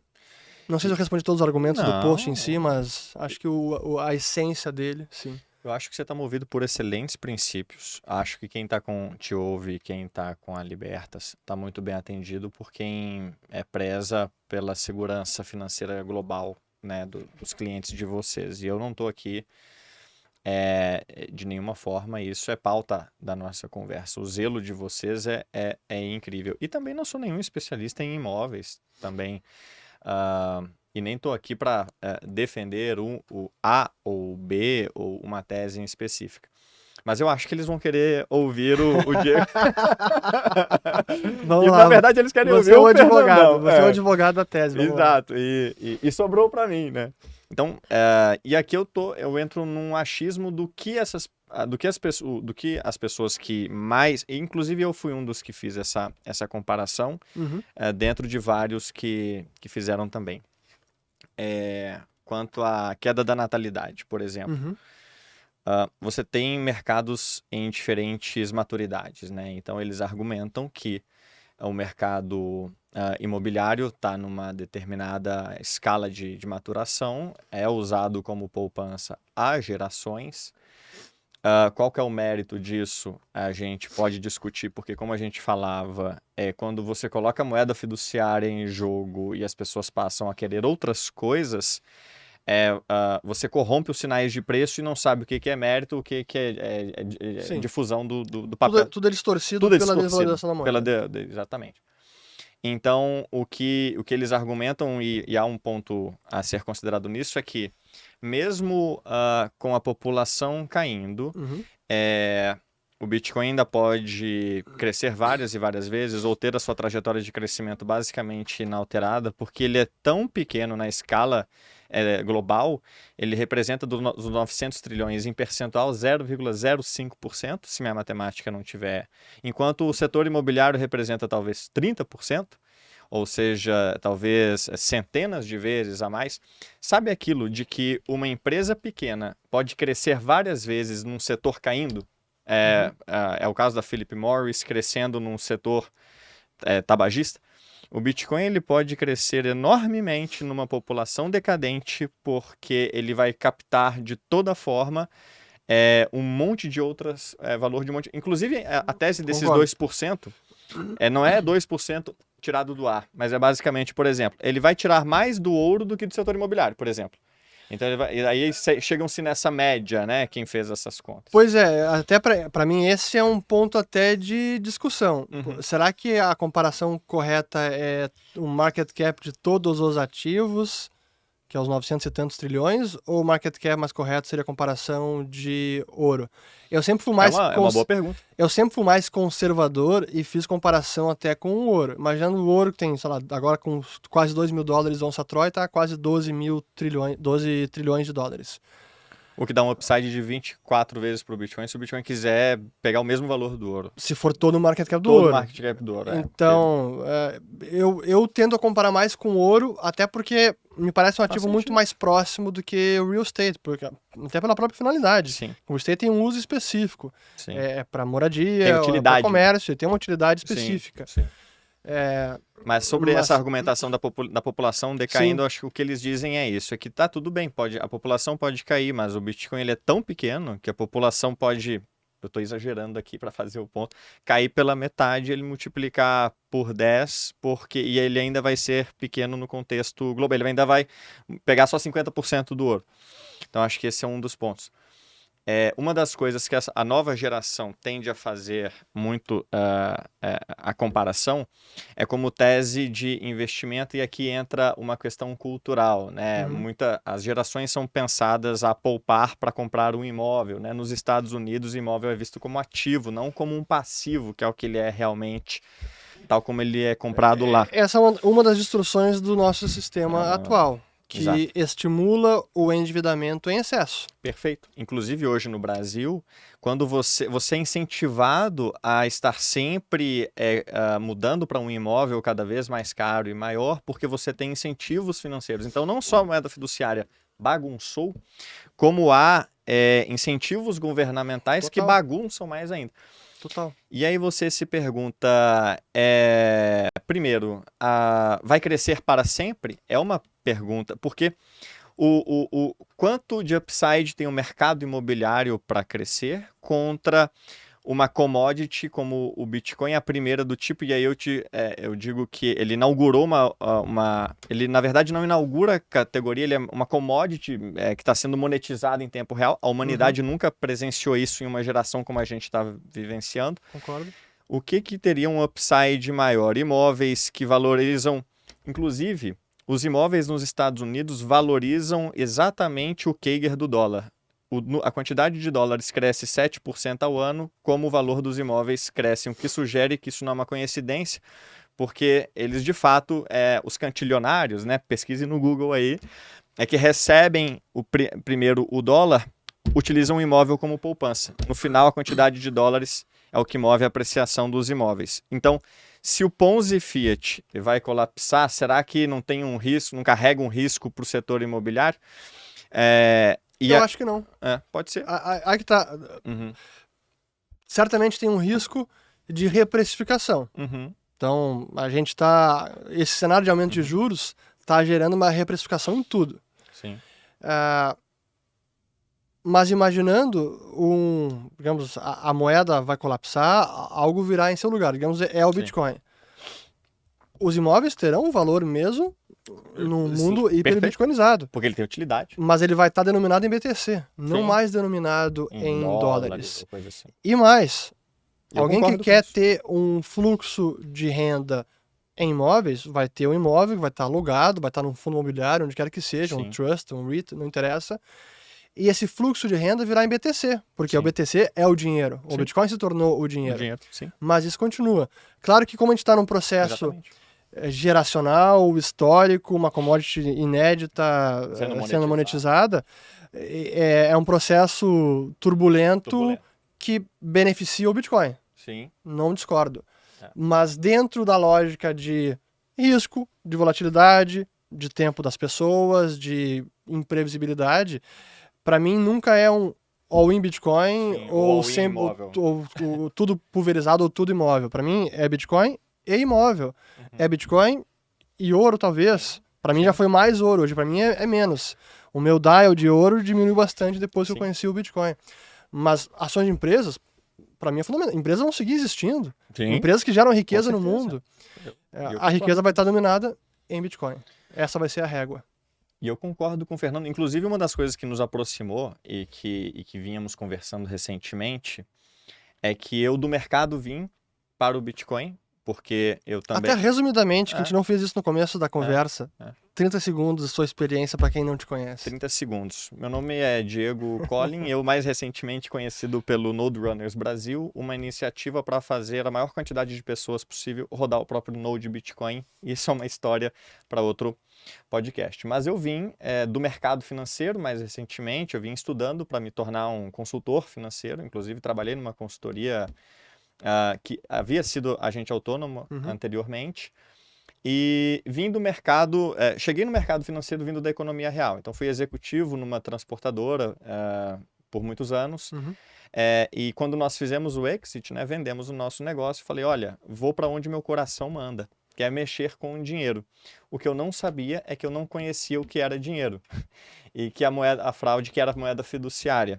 Talvez não tenha outra forma de colocar isso. O maior confisco de riqueza da história da humanidade. E me dei conta que eu estava começando às avessas, eu estava começando enxugando gelo. Porque hoje o mundo ele não fala em poupar, o mundo confunde poupar com emprestar e investir. Eu descobri que a minha poupança tinha se tornado uma linha de crédito para governo. Eu falei, cara, eu compro o Tesouro Selic como se poupança fosse financiando um governo que tudo que eu quero é que troque, que acabe do jeito que está. E talvez isso não seja... Será que sempre foi assim? Como que era 50, 100, 500, 1000, 1500 anos atrás? Como que é a nossa situação hoje num contexto histórico? E ao descobrir o dinheiro, eu falei assim, olha, eu estou muito novo para tomar risco, eu sou muito conservador, eu vou começar a poupar em moeda forte, vou começar a poupar em Bitcoin. E aí foi esse meu caminho. Então, agora me esqueci que eu te interrompi para você se apresentar isso. e me esqueci o que você estava falando A agora. gente estava falando que o que nos une. Ah, boa. Exato. Então eu vim do mercado financeiro, eu tinha vários tokens. Eu tinha ações, eu tinha... Tokens. Porque são... Shitcoin. Eu tinha vários shitcoins. E eventualmente fui convertendo para aquilo que tem. É um misto de três coisas. É uma questão de liberdade, uma questão de moralidade e uma questão de convexidade. Então eu percebi, e quando você faz uma venda grande de uma empresa como a gente fez, você percebe que os seus ganhos são enormes, mas o que você pode perder também é enorme. Então, se você é um bilionário, você pode tomar um processo bilionário. E, eventualmente, tudo que você tem pode te ser tirado de forma arbitrária, de forma injusta. Em alguns momentos na vida, a sua opinião pouco importa e a vida não é conhecida por ser a coisa mais justa do mundo. O Bitcoin apresentando-se como um patrimônio que não pode ser confiscado, que não pode me ser tirado coercitivamente, que requer a minha voluntariedade, teve um papel importante nisso. Moralidade. Quando eu descobri, muito pelo documentário que a gente comentou, a fraude que é, nas palavras do banqueiro mexicano, né, de um dos maiores banqueiros do México, a fraude que é a moeda fiduciária, eu falei assim, olha, eu concordo com isso. Poupança minha não deve ser linha de crédito para governo. E, por fim, convexidade. Sempre parece tarde chegar no Bitcoin, mas pense que todos os preços do Bitcoin já foi o preço mais alto. E a verdade é que pode ser que o melhor, como a gente vinha falando, ainda esteja por vir. Porque se eu falar que parece tarde agora, eu vou parecer em retrospectiva, tal como o cara que achava tarde quando estava R$ 9. E há vários motivos que a gente poderia esticar aqui, mas não é o caso, de por que a convexidade do Bitcoin é maior do que qualquer ação que eu tinha, é maior do que qualquer fundo imobiliário que eu tinha, é maior do que qualquer moeda que eu tivesse.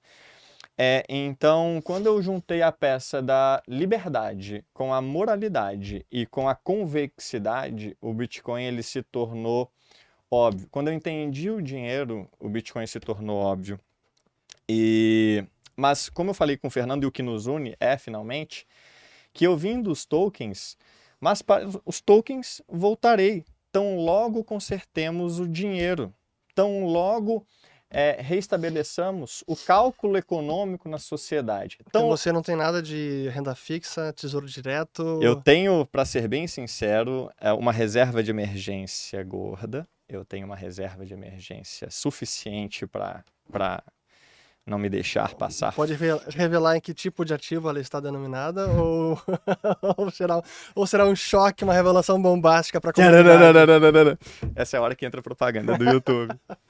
Mas a verdade é que eu sou um homem que pretende constituir família, sou um homem que ajuda nas despesas da casa, cujas situações familiares demandam algum tipo de suporte. Então eu tenho uma reserva suficiente para que por 12 meses aí eu possa ficar de perna para cima. E está denominada a grande parte em real, no pós-fixado, e um pouco em dólar. Então, é claro, eu tenho que ser responsável. Agora, todo o resto em Bitcoin. E isso, se você for olhar no geral... eu tenho umas cotas de startups também que eu não consigo vender. Inclusive, se alguém aí quiser investir nas startups que eu investi, captable.com.br, entra lá, por favor, e já compra. Mas para os tokens voltarei. Então, tão logo consertemos o dinheiro, é natural que a gente, com o cálculo econômico restabelecido, o dinheiro e tendo o Bitcoin como a base do sistema todo. Exato. Você falou em moralidade. Sim. E esse é um debate também filosófico. E muitas vezes eu me pego nesses debates com bitcoinheiros, não apenas bitcoinheiros, talvez libertários, anarcocapitalistas, que defendem a ideia de que você investir em tesouro direto, o Fernando recomendou, o Urich recomendou tesouro direto, isso é imoral, está financiando o governo. Eu financio o governo com muita dor, mas acima dessa dor vem a responsabilidade. Para mim é o dever fiduciário com minha família, com empresa, com clientes, em saber que, infelizmente, os ativos mais seguros, com muitas aspas, no nosso sistema hoje em dia, dos mais líquidos, infelizmente, é a dívida pública.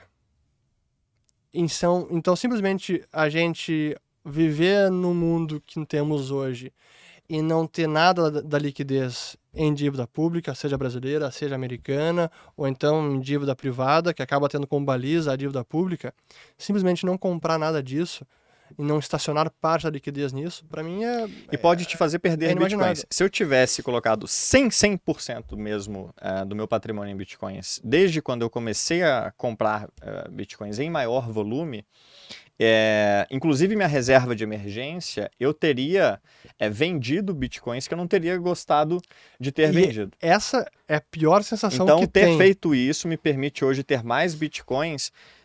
A minha estratégia é de maximizar a quantidade de bitcoins. E talvez você maximize isso se você tiver um colchão, e aí, claro, você vai tentar minimizar o colchão, né? Porque você não quer ter mais colchão do que você precise, para que em hipótese nenhuma você venda. Inclusive, quem começou a comprar nos 69 mil dólares já está no lucro hoje. Já? Já. Quem começou a comprar? Isso. Não quem só comprou lá e exatamente. estacionou. Se você comprou todos os meses, você já está no lucro. Entendi. Uma pergunta final aqui, uma discussão final que a gente não falou ainda, que é a Lightning Network e a renda em Bitcoin. Sim. Curva de juros em Bitcoin. Sim. E esse é o assunto final porque é importante, porque uma das belezas do Bitcoin, na minha avaliação, é que ele pode reintroduzir uma série de incentivos corretos, sim, que o nosso sistema hoje não tem, como, por exemplo, o incentivo é se endividar e não poupar para comprar. Perfeito. Mas não apenas esse, mas até o incentivo à prudência na prática bancária, na intermediação financeira. Porque mesmo no mundo hiper-bitcoinizado, nós teremos intermediação financeira, se vão ser exatamente bancos ou algum outro tipo, não sei, mas intermediação financeira nós teremos. Só que com potencialmente uma forma de fazer intermediação muito mais saudável e segura do que é hoje. Porque com a Lightning Network, para quem não conhece, que é uma rede relâmpago, é um canal de pagamento em Bitcoin, que se atrela à rede do Bitcoin, você tem a possibilidade de emprestar o seu BTC, mas sem necessariamente abrir mão da custódia, ou realmente de transferir a titularidade dele. Ou de correr o risco da contraparte. Ou de correr o risco da contraparte, que é o que acontece hoje no mercado financeiro. Sim. E a gente está vendo isso nesse exato instante com essas quebras bancárias que aconteceram lá fora. Sim. E esse potencial de resolver o sistema bancário com o Bitcoin, para mim, é um negócio fantástico. Sim. Exatamente como isso vai estar na prática, eu não sei, mas ele também traz esse potencial que, para mim, assim, é fora de série. fascinante de estudar. É Então, transformador. e como é que a gente está vendo isso, então, com a rede Relâmpago hoje, formação de juros e tudo mais? Vamos lá. O que me trouxe para o Bitcoin, lembrem que eu cheguei do mercado financeiro, foi descobrir que o Bitcoin já tinha uma risk-free rate, uma taxa livre de risco, o que é o preço mais importante do TradeFi, que é da economia tradicional. O Bitcoin nasceu no Bitcoin há alguns anos. A Lightning é de 2018, vai fazer 5 anos, portanto, da primeira transação. Eu vou adicionar umas definições sobre as do Fernando, que está perfeita, mas para que vocês captem aqui. A Lightning é o mercado de capitais nativo do Bitcoin. A Lightning é o dinheiro privado, o Bitcoin, conhecendo o livre mercado de poupadores e demandantes. A Lightning é um sistema nativo, onde quem tem Bitcoins para ofertar, o faz para quem demanda transações em Bitcoin. Quem está demandando transações em Bitcoins? As crianças de Jericoacoara, as mulheres do Afeganistão, os jornalistas russos sendo perseguidos, quem foi destruído por um vulcão em Togo. Essas pessoas precisam transacionar de forma rápida, barata e privada, e para isso usarão a Lightning e serão atendidas por gente como eu e o Fernando que tem Bitcoins para oferecer. Elas usam a Lightning, a gente ganha algo por isso. A gente ganha o quê? Uma taxa livre de risco, porque para ganhar essa taxa, pela primeira vez na história, eu posso ganhá-la sem abrir mão da minha custódia. É mais uma daquelas vezes que o Bitcoin introduz algo que a gente não tem sequer referência histórica para comparar. Então isso é transformador. E quando eu descobri que dessa taxa de referência, como o mercado vem chamado, começa a surgir uma curva de juros, onde ainda sem abrir a mão da minha custódia, sem nunca perder as minhas chaves, sem me expor ao risco da contraparte, eu consigo ganhar taxas pré-definidas para um determinado período de tempo. Eu falei, olha, o mercado financeiro corre um risco existencial ao não perceber que ele lida no dia a dia com uma moeda estatal, cuja taxa de juros é uma manipulação total e completa. A gente dizia que aqui no Brasil um pouco menos, mas no Brasil a gente está na 7ª moeda, né? Então eu digo eu estive com um africano lá em Jericoacoara, que ele me diz o seguinte: o africano ele não pergunta por que o Bitcoin. Por que o Bitcoin? Ele pergunta como que eu uso o Bitcoin? Porque o porquê é óbvio. Eles usam até pontuação de celular como moeda, porque é melhor do que a moeda financeira, do que a moeda deles. Inclusive era um cara que fazia o Bitcoin funcionar por SMS em 8 países da África, sem internet. Então eu me perdi um pouco aqui. Da formação da curva de juros. É da formação da curva de juros. Então a Lightning, você pode ver de várias formas. O mercado de capitais do Bitcoin, mas uma outra forma para você que não é do mercado. O Pix global do Bitcoin. É uma forma de você usar o Bitcoin como se o Pix fosse, só que em moeda forte, que ninguém te dilui, de uma forma que ninguém pode te censurar ou te impedir de usar, num dinheiro que ninguém te confisca. Mas ele é global e faz o melhor dinheiro do mundo viajar na velocidade da internet. Porque pouca gente se dá conta disso, mas a internet não tem dinheiro. A Lightning é a conexão do dinheiro com a internet. Então ele faz surgir uma espécie de Pix global, onde você paga qualquer um em qualquer lugar do mundo, com a mesma velocidade com a qual você poderia mandar um WhatsApp ou um e-mail. Fração. Em qualquer fração. Inclusive, a menor unidade de medida da Lightning é o millisatoshi.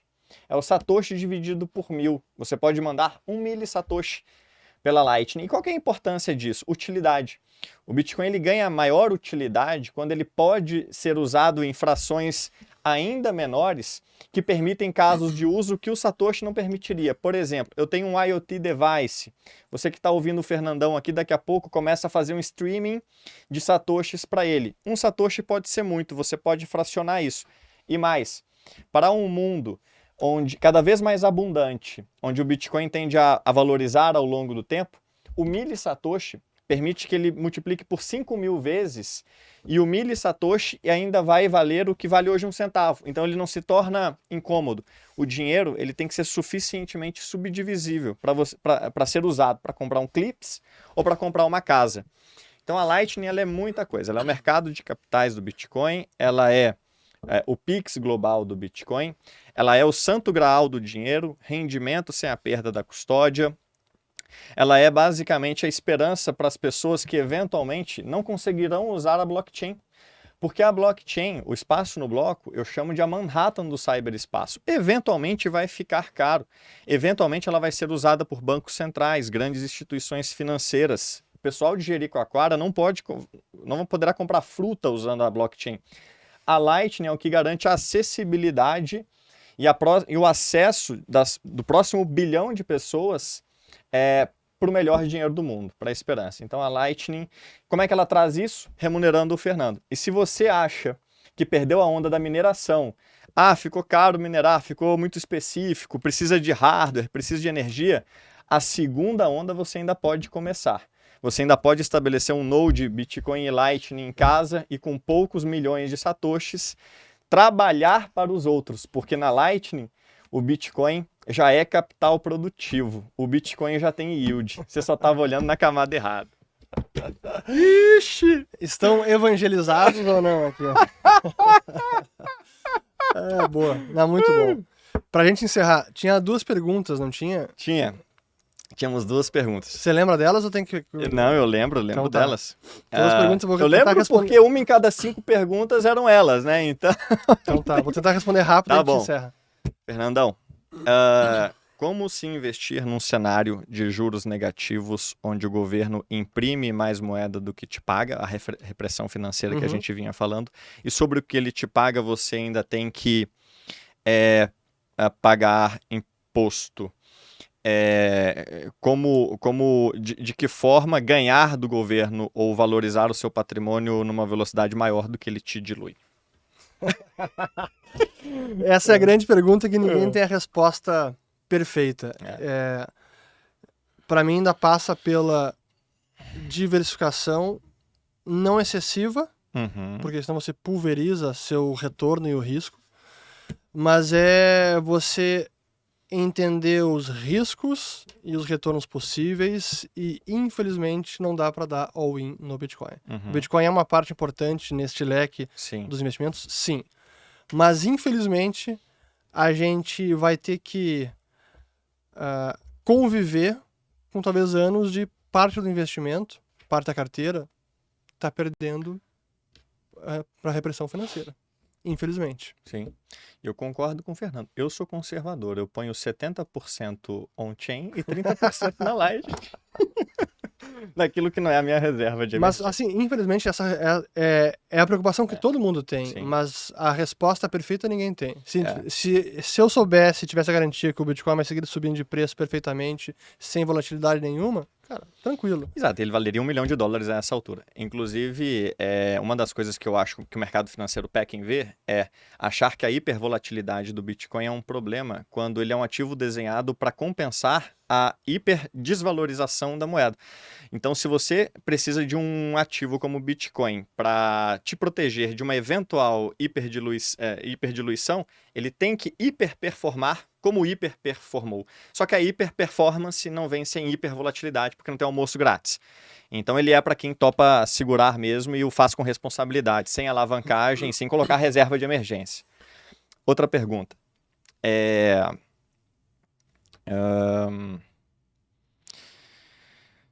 Se eu não me engano era essa. Se não for, você me corrige. Essa foi uma das mais curtidas, foi uma das primeiras. Essa é boa, hein? Acabar com a polêmica. Como diversificar o patrimônio quando você... Que dicas você... na verdade, são mais 2. Uma delas eu lembrei, que eu tinha te falado. Você que entendeu suficientemente o Bitcoin e o potencial dele, tudo que ele representa, como você consegue vender e trabalhar e investir em outras coisas? Sob que justificativa, do ponto de vista pessoal, você vê assimetria maior em algum outro ativo, onde possa valorizar mais que o Bitcoin em algum cenário? E você não vê nenhum aspecto moral em outras coisas, fora da reserva de emergência, naquele portfólio onde você teoricamente poderia brincar, você vê alguma coisa com uma simetria maior que a do Bitcoin e você tem algum... e você não vê a questão moral de financiar um sistema fiduciário corrompido na base? Essa foi a pergunta.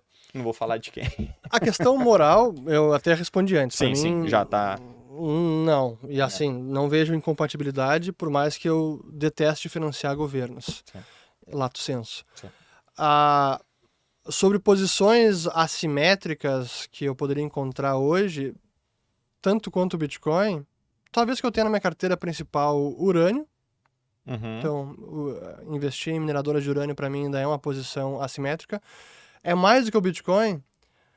Talvez não, porque eu acho que tem um timing para tese se materializar e depois possivelmente haverá um momento de saída. Uhum. Mas se olhar assim, neste momento, Uhum. pode ter algo que se valorize mais do que o BTC. Pode, não é uma garantia. Uhum. Mas dos outros investimentos, aí é mais difícil. Imaginar que um imóvel pode se valorizar, multiplicar por 2, cara, não. Uma renda fixa, não. Renda fixa você tem lá o rendimento certinho e correndo o risco do emissor, na contraparte, que pode dar o calote. Isso pode ser o governo, inclusive. Então, não, acho que dentro do portfólio, os principais ativos, ou o principal em termos de valorização ao longo do tempo, é o Bitcoin. Uma terceira pergunta. Você sugeriria alguma diversificação, e essa foi a mais curtida, a uma família que estivesse em um país, em qualquer um desses que hiperinflacionou recentemente, como Venezuela, para além do Bitcoin? Quer dizer, a pergunta era de alguém querendo saber o seguinte, tá? O que fazer num país onde a moeda está indo para o beleléu, como tivemos aqui no Brasil já? Aí que Claro, merece essa pergunta ela é bem... Não, mas ela é importante.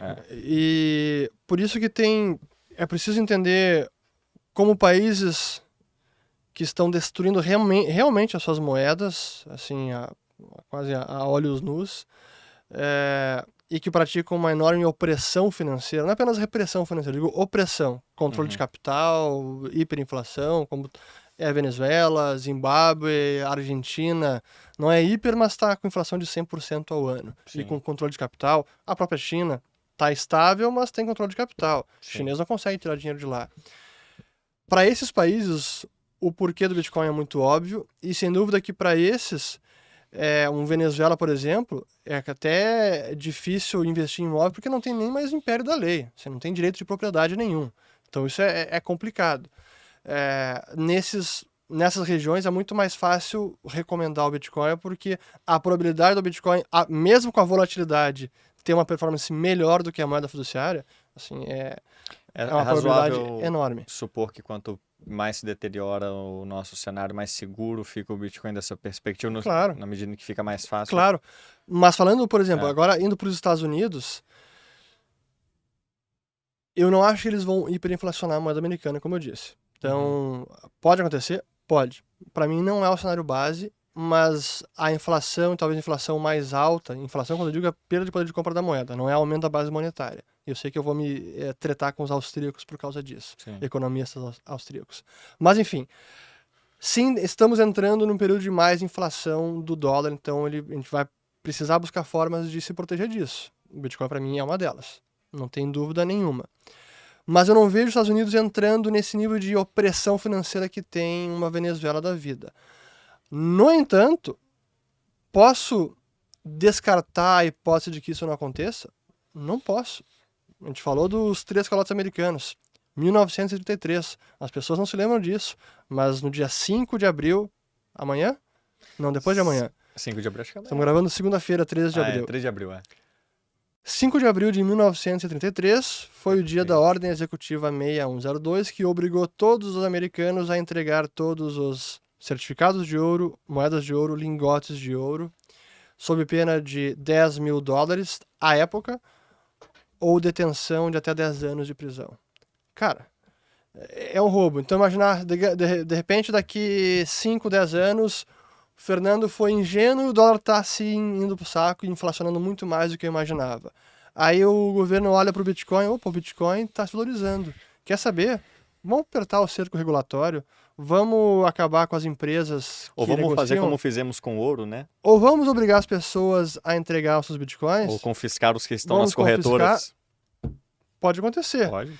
E esse é o momento que muita gente vai ter que decidir o que faz. Inclusive, se acontecer com o Bitcoin o que aconteceu com o ouro, quando os Estados Unidos tomou o ouro em 1933, ele foi de $20 a onça para $35 a onça. Em seguida, ele o fez para... Que foi uma lei, É. em 1934, foi o Gold Act, E que ba- desvalorizou o ouro, ou a moeda que eles tinham entregado à força do confisco do ouro. Exato. Basicamente, a dinâmica no Bitcoin pode ser reaplicada. Você pode, da noite para o dia, descobrir que os seus Bitcoins que estão lá na corretora, onde não Sim. deveriam estar, Sim. serão substituídos por dólares. Você receberá dólares na sua conta e o Bitcoin terá ido para o governo, porque o dono da corretora não vai deixar de ir preso para proteger os seus Bitcoins.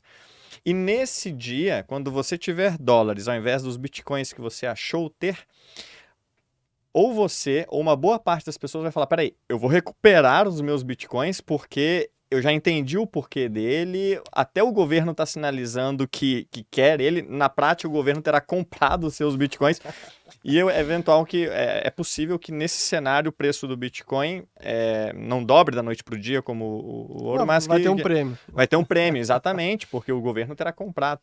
Então saque seus Bitcoins da corretora.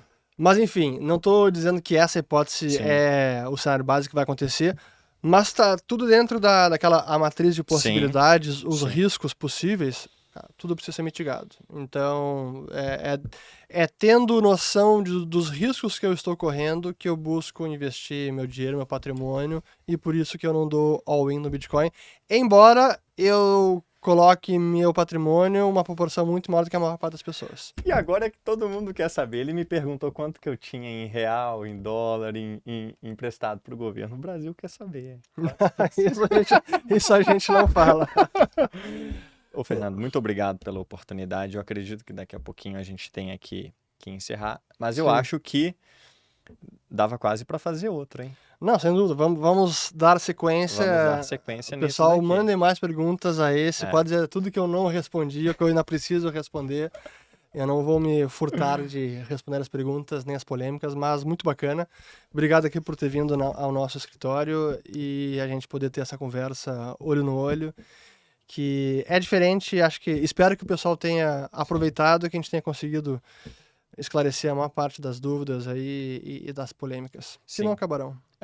Mais coisas nos aproximam do que nos afastam. Sem dúvida. Nós estamos em mercados com uma interface muito grande, mercado financeiro e o mercado do dinheiro, né? Então, é como eu falei no começo.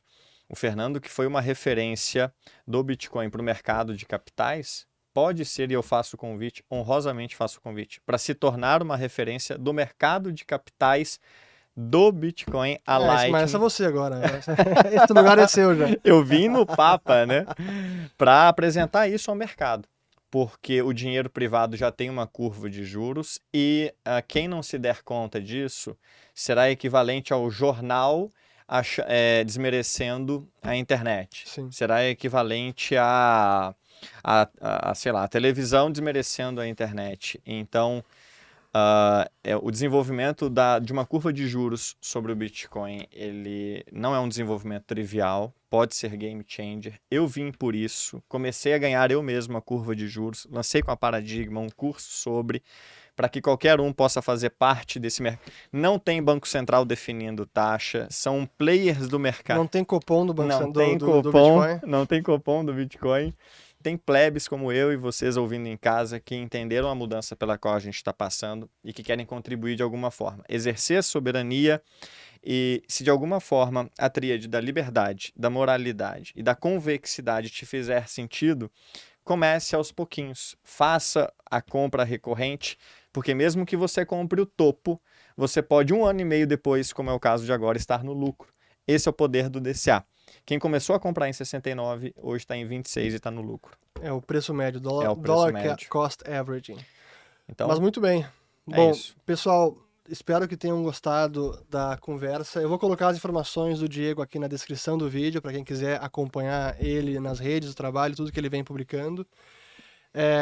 Ao pessoal do mundo tradicional de investimentos, parte da conversa talvez tenha ficado um pouco mais difícil de acompanhar. Comentem aqui, a gente tenta esclarecer também. O pessoal da comunidade Bitcoin mais amor, tranquilidade, menos treta e polêmica, embora às vezes também participe das polêmicas. Mas contem comigo também, e acho que a única recomendação de sempre que eu daria, cara, humildade para todos. Esse é um mundo que a gente está sempre aprendendo, não tem especialista, tem curioso, dedicado Sim. e mentes abertas. Acho que é isso. Perfeito, não tenho nada a dizer. Obrigado, até o próximo vídeo. Valeu. Até, tchau.